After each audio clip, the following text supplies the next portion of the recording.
called Clark's mom right away.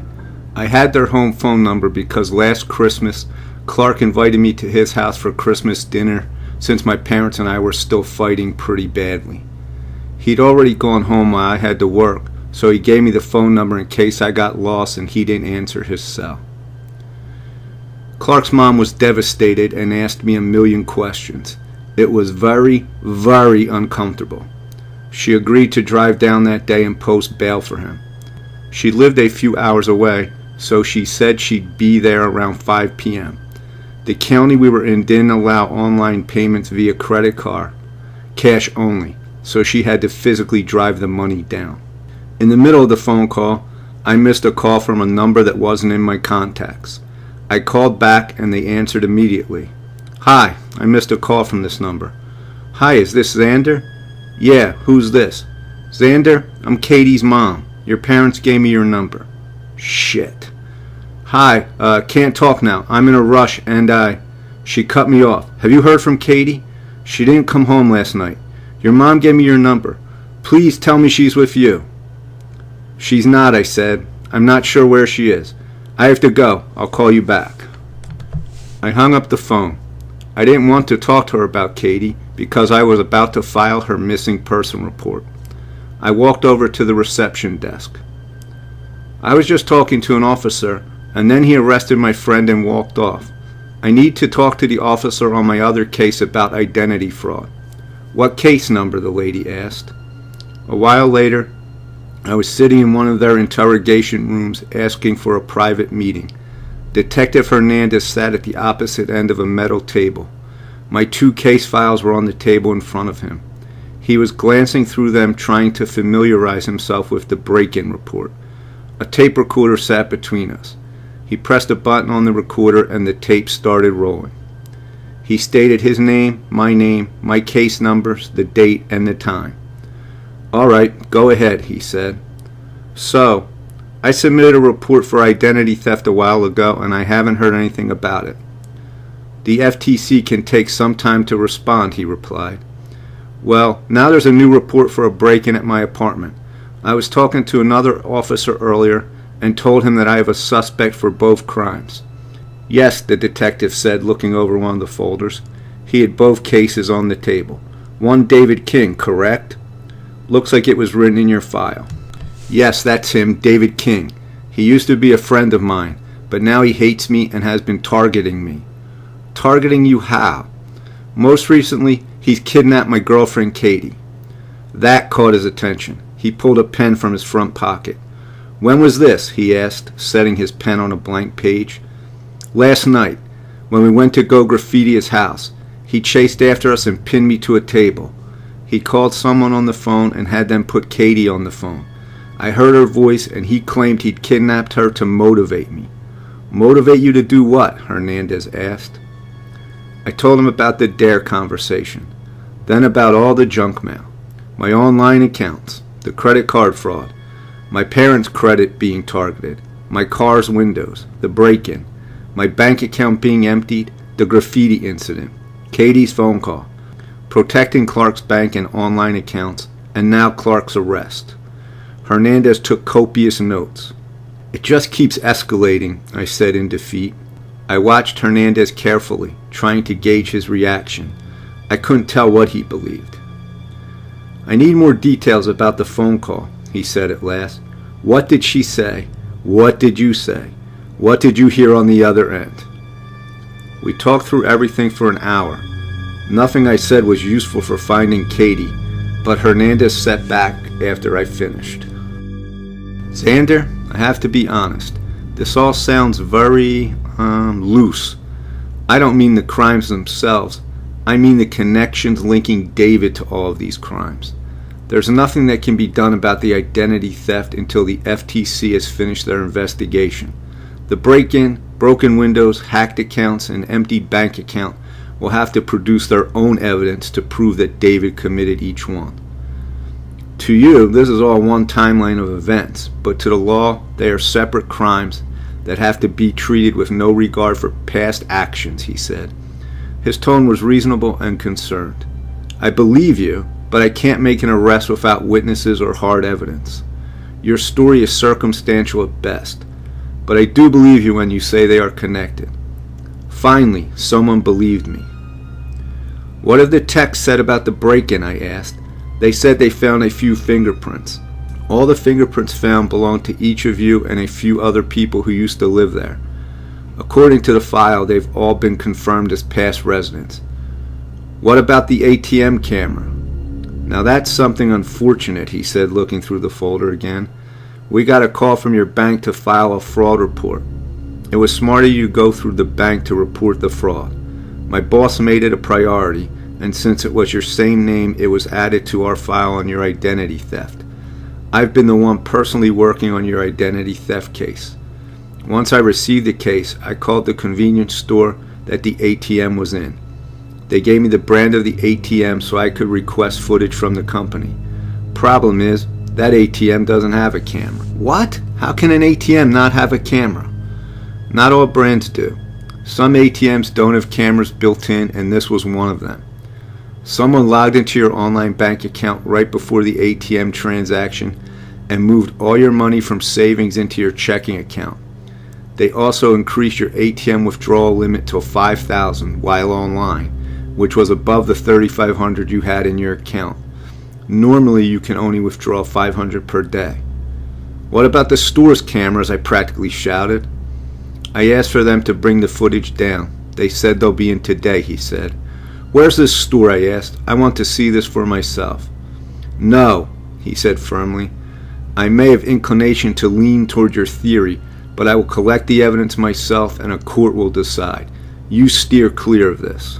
"Then drive yourself right now, goddammit," I yelled. He stood slightly, his hand reaching for his belt automatically. "Calm down," he said, looking me in the eyes. "I have no money," I shouted. "My car windows are smashed and I can't repair them. My rent will be due and I have no way to pay. I can't get to work in a car I can't drive. I need my money back." Hernandez sighed, sitting back down. I breathed heavily. "If David is the one who used your information to commit credit card fraud, why would he steal a measly $3,500 from you?" he asked. "Because he's dead set on ruining my life," I muttered. "That's the dare. He's taken it too far. Further than any sane person would. He's sick. I just want it to stop." I cried a little, and Hernandez let me sit in silence for a few minutes with tears rolling down my cheeks. "What about Katie?" I asked after a while. "The kidnapping is going to get top priority. That's the one case that has a witness, you. I won't be working on it, but someone in a different section of the department will be. The other detective will want to interview you today and get started. Let's do it then," I said, wiping my eyes. Hernandez stepped out and returned a while later with Detective White. White came in and probed me with hundreds of questions. Where did she work? Who were her friends? How long had we been together? When did I last see her? Do her parents know? Questions like that. When I brought up David in the phone call, he leaned in and asked me the same questions about what I'd heard, what we said, and anything I could remember. Again, I didn't remember anything helpful. "I'll need to bring David in for questioning," Detective White said. "Your testimony is decent, but we'll need more evidence for a conviction. I can't arrest him because I need more proof. If we arrest him without enough proof, he'll walk free and can't be tried again." "You had enough proof to arrest Clark," I shouted. "Clark?" Detective White asked. "I was just talking with an officer who said David called in and told you all that Clark graffitied his house. All he had to do was call, and he got arrested?" Detective White excused himself to go find out more about what had happened. He came back 5 minutes later. "David has more proof on that case," Detective said. "Photographs of the graffiti, photographs of Clark coming up to his house, his own testimony about recognizing Clark, and a bruised face. Clark's hand is also cut up, which corroborates David's story. We noticed it when we booked him. This is the kind of evidence we need to convict in a kidnapping. Right now, all we have is your testimony stating you said hello to Katie on the phone and that David said he'd kidnapped her. We'll need more evidence to convince a jury." "But I was with Clark," I yelled. "In the pictures you weren't," he said. "Then they're fakes. An expert will check them and determine that." I sat back in my chair, feeling totally defeated. Detective White thanked me for my testimony, and left to contact Katie's parents. Detective Hernandez sat back down, watching me as tears welled up in my eyes again. "Let me pay for your windows," he said. It won't matter. He'll break them again the next day," I said angrily. "He's broken them more than once. Every time I repair them, he smashed them again the next day." "I might have an idea," he said, "but I'll need approval from my boss." If you haven't heard of entrapment in the context of police investigation, it's a legal defense that's used when evidence can be shown that an officer induces a criminal to commit a crime they wouldn't otherwise commit. When this defense is used, there are two differing views. In some courts, if a defendant uses entrapment as a defense, the prosecution has to prove beyond a reasonable doubt that the criminal was not entrapped. In other courts, the defense has to prove that it was entrapped. The state I was in required the prosecution to do the proving. Hernandez recognized that his plan could be construed as entrapment, and he explained this to me as we walked to his boss's office. He told me that since David had already established a pattern of breaking my windows, Hernandez could set up a surveillance on the car and just wait for David to commit the crime he was going to do anyway. Since I had repaired my windows twice and had kept the receipts, that would serve as good evidence that the crime had been repetitive. The idea made me hopeful. I sat outside his boss's office while he walked in and presented his idea. When he walked out, he gave me a thumbs up. David would never know what hit him. Hernandez drove me to my house, where I picked up my car and took it to a repair shop. He followed me there and paid. We drove to my work in Hernandez's car while they worked on it. Hernandez ordered us some lunch, and I talked to my boss. I told him about my bank account getting hacked and that I needed to cancel direct deposit. Luckily, payroll was the next week, so he'd be able to change the method of payment by then. I told him about my situation, and Hernandez backed me up. He agreed to pay some of my wages in advance out of the store's petty cash until payday came, and I was to pay him back. I thanked him profusely for helping me out and apologized for having to call in sick that day. I walked out with a full stomach, $335, and a much calmer mind. With any luck, we'd catch David tonight. Hernandez took me back to the repair shop, and I picked up my car. I tried to pay from the money I'd received, but he refused, saying I could pay him back after this was all resolved. He told me he'd be at my house later on to start the surveillance and to just park my car on the street. I thanked him again before we parted. It was about 3 p.m. when I got home. I parked my car several blocks away and next to several others for camouflage. I didn't want David to find it and smash the windows before tonight. The walk was hot, and cool AC welcomed me into my house. "Excuse me," someone asked timidly as I unlocked my front door. I peeked my head back outside. There was an older woman on the landing, probably in her 40s. "Yes," I replied. "You live in that apartment, I'm guessing," she said. "Yeah." "I'm Mrs. Watson. I believe you and my son are roommates." Oh, hello," I said, putting out my hand. "Whose mom are you?" "Isaac," she replied. "He and I were supposed to be driving out of state to visit family yesterday, but he never showed up." A chill ran up my spine. "I've called him 1,000 times, but he hasn't answered," she continued. "I've been standing here ringing the doorbell for a while, but no one has been home. Can I go knock on his door?" I considered asking her to leave or telling her that I wasn't comfortable with her coming in, but I knew that would have been suspicious. I knew what we were going to find. I told her to come in, and instantly the smell hit us. She tried to be polite and not offend me, probably thinking we were typical college guys living like pigs. She walked down the hall to Isaac's room. "Oh God," she muttered. The smell must have been horrific right by the door. I shuddered but went down the hall towards her. She knocked. "Isaac," she called. No answer, as I expected. "Isaac, it's Mom," she said. I think the smell made her start to panic because she pounded harder on the door. "Isaac, open up, please," she pleaded desperately. I sighed. Gently, I guided her away from the door and braced myself. I took a running start and slammed into the door. It bent heavily, but the latch didn't break. I tried again and again. On the fourth try, the door wrenched open and I was inside. The smell, oh God. I don't know how many times I can tell you about it until you understand. This was one of those moments where I'll remember every detail forever. Isaac's room was a mess. There were 3 bookshelves that likely used to have tons of books, but the shelves were torn apart and books scattered across the room.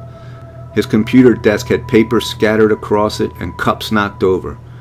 The window was darkened by a blackout curtain used for gaming. The large gaming computer under the desk hummed, and the monitor showed stars moving around for a screensaver. Isaac was on the bed. His face was pale and patchy with purple lines. His arms and legs were white and also bruised. An extension cord trailed off the bed, the middle being wrapped around his neck several times. Some flies nested on his body, flying to another spot occasionally. Mrs. Watson entered the room and screamed. I just stood there staring at Isaac's dilapidated body. David had jumped to murder. I called the police and tried to get Mrs. Watson to leave the apartment and preserve the crime scene. She refused and sat sobbing next to Isaac's bed. She was afraid to touch him. The police came immediately and escorted Mrs. Watson and I out of the apartment. The next few hours were a blur of questions and police. Detective Hernandez showed up and looked inside. Techs were carrying cameras and briefcases full of equipment. After a while, they started to carry out some of Isaac's belongings in bags. His gaming computer took 2 techs to carry out. I sat on the curb nearby, not being allowed to leave by the head officer who was running the scene. Hernandez sat next to me. They broke open your other roommate's doors. All his belongings are there, but your roommate isn't. Do you know where he is? No, I replied. I never talked to him much. Were you close to Isaac? He asked. No, but it's still... I know, he said. Do you think David is behind this too? He asked. Probably, I replied, feeling numb. We'll still carry out the surveillance, he assured me. Don't worry. They'll analyze Isaac's body, and if they find so much as a fleck of skin that we can link to David, we'll nail him. No criminal is perfect. Hernandez left me alone, and I thought over the situation. Then a car parked nearby, and out stepped Clark with his mom. I jumped up and ran over to him. Oh my God, Clark, are you okay? I asked. I'm fine, he smiled. Posted bail. It was $350, so not awful. I thought you'd said you'd be here by 5, I asked Clark's mom. Side note, I don't remember the exact time she got there, but I do remember she was earlier than expected. I was going to meet them both at the station. I may have broken a few speed limits, she said in a neutral tone. What's happened? Clark's face suddenly went cold when he saw all the policemen near our door. Isaac was found, I said, in his room. I didn't have to specify what state he was in. Jesus Christ, Clark gasped, putting his hands on his knees.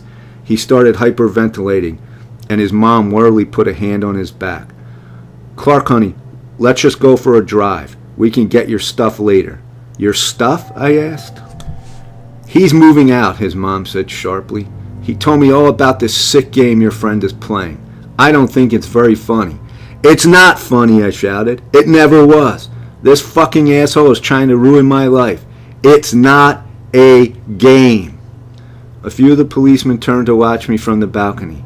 Her jaw tightened, and she guided her hyperventilating son into the car. They drove away, and I was left in the middle of the street, watching my best friend leave me to handle David alone.